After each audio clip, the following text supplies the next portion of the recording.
Greetings, this is your State Representative Cary-Condotta from the House of Representatives in Olympia, Washington, and it's week 4. Now, why is that significant? Because it's cutoff week. This is where the rubber meets the road in the short session.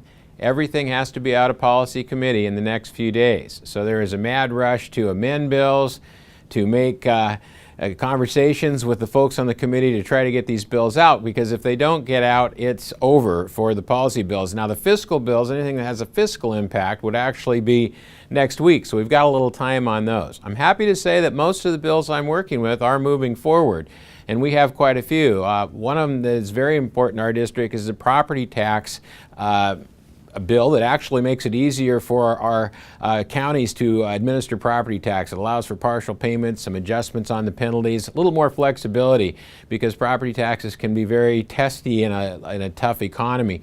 So we're very pleased that that's moving forward with some modifications, and we have lots of other ones. The independent contractor bill looks like it might take a little longer to work. We know a lot of you are concerned that L&I is out really working hard to kind of eliminate independent contractors. We don't think that's a good idea, especially in our area. There are a lot of genuine independent contractors, and we have tried to come up with a licensing method, certificate, to make sure that they are kept whole and are not fined for no good reason. That's a very important bill also.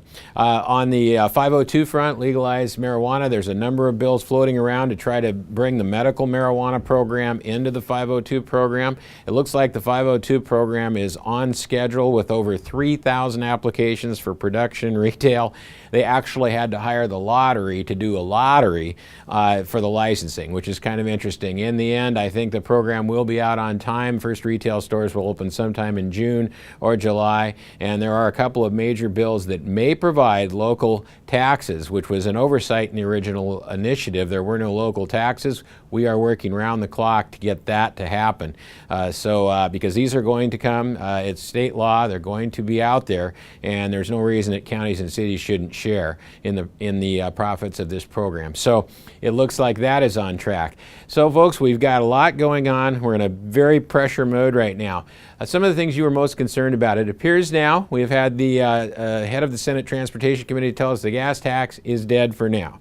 They'll probably go back and remodel that program a bit. There were a number of reasons why, notwithstanding the fact that now the tunnel is having problems. As you probably heard, the tunneling mechanism is not working. We got floating bridges that don't float, ferries that don't ferry, and tunnels that don't tunnel, and we want to put more money into this system. I think those reforms are going to be necessary before we move forward. So that's off the table. And as far as the governor's tax package, many of you have contacted me concerned about increasing taxes.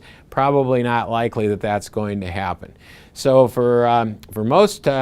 in most cases, it looks like it's going to be a policy year, mostly policy, not too much to do with budgets or taxes, which is probably a good thing right now, considering we had a good budget last year.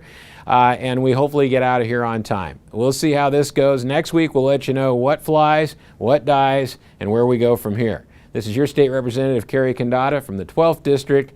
We'll see you next week.